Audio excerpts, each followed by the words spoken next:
What if I told you that empires don't just conquer land, they hijack your brain?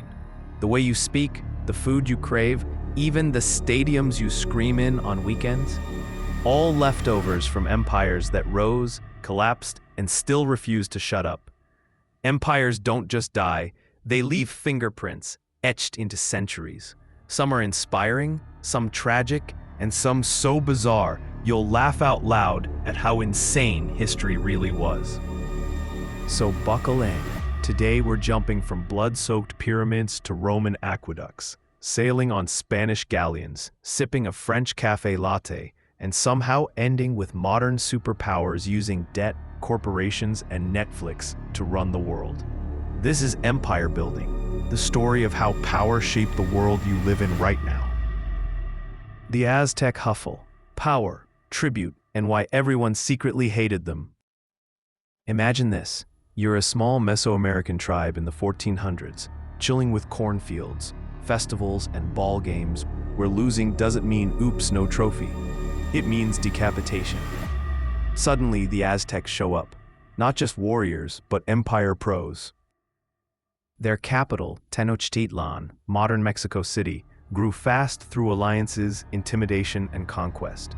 But instead of killing off conquered peoples, they built a tribute system. Every city-state had to pay up. Corn, beans, jade, cotton, cacao, feathers, and humans. Human sacrifice wasn't just religion, it was politics. By forcing rivals to send sacrificial victims, the Aztecs reminded everyone who the boss really was. Sounds brilliant, right? Unless you were the cousin being marched up a pyramid to have your heart sliced out. Not great branding. So when Hernán Cortés rolled up in 1519 with armor, horses, locals thought they were part man, part beast, and guns, the Aztecs weren't too worried. But here's the twist.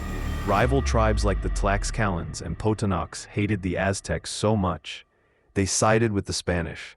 For them, Cortés wasn't a conqueror, he was payback. That's why the Aztec Empire collapsed so fast. Sure, disease and European tech played a role, but resentment was the real weapon. The Aztecs were basically that Monopoly player who wins every game, then acts shocked when nobody invites him anymore.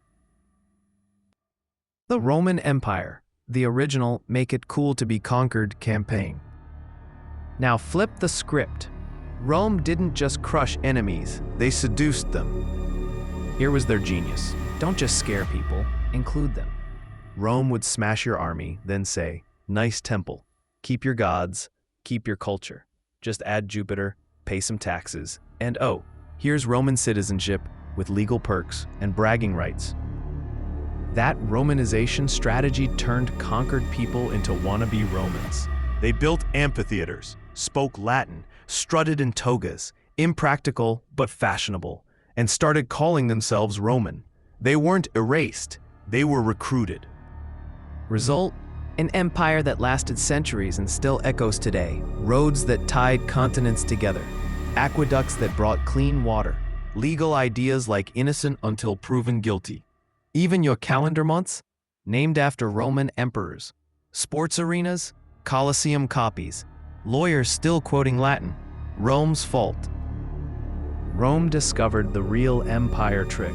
Don't just control bodies, control identities. Make people want to belong. Europe in the Middle Ages, trading, crusading, and plotting global domination.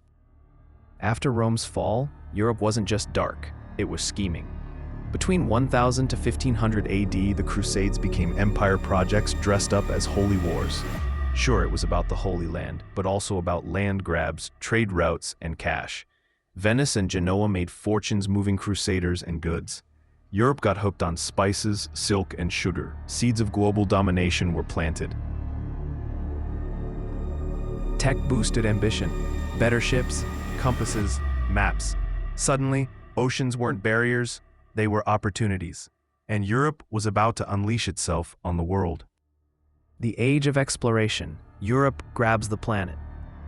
From the 15th to 19th centuries, Portugal and Spain claimed the globe like it was a birthday cake.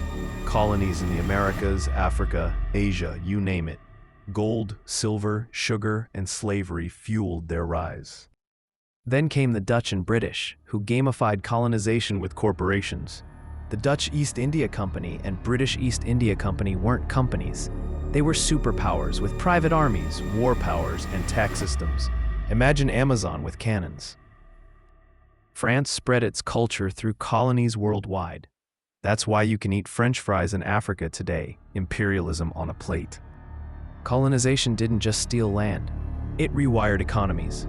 Colonies produced raw goods, cotton, sugar, rubber, shipped to Europe, turned into products, then sold back to the colonies. Independence later? Didn't matter. The system was locked in like a permanent app you couldn't uninstall. The legacy: colonization never really ended. France still controls the currency of 14 African countries through the CFA franc. Britain left behind borders and legal systems that still spark conflicts. Many leaders exploit colonial leftovers for corruption, keeping nations stuck in cycles of poverty. Independence was cosmetic. The empire's code still runs. Soft imperialism. Empires without armies. Fast forward. Today's empires use contracts, not cannons. The US leans on the IMF and World Bank.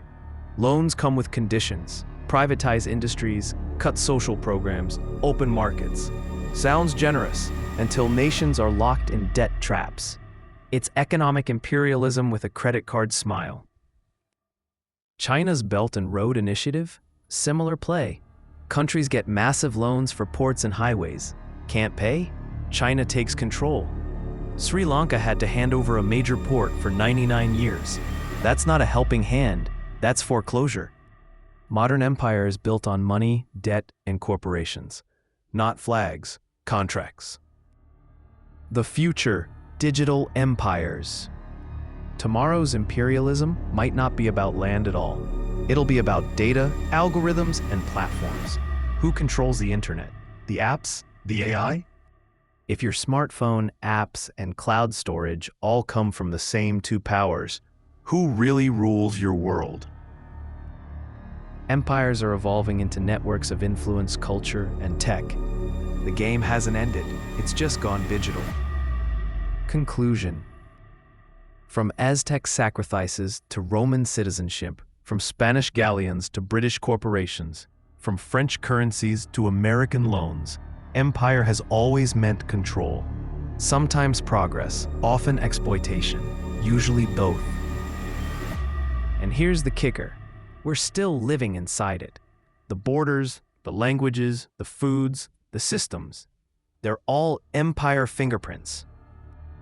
So next time you sip your coffee, Ethiopia, Italy, Starbucks, scroll your phone, African minerals, Asian factories, Silicon Valley design, or groan about taxes, thank Rome. Remember, you're living in an empire story thousands of years old. If this video shifted the way you see history, or made you laugh at how ridiculous it gets, smash that like button, subscribe, and dive into my other deep dive stories. And tell me in the comments, what's scarier, old school conquerors with swords, or modern soft empires with debt and data? Because history doesn't repeat, empires don't die, they upgrade.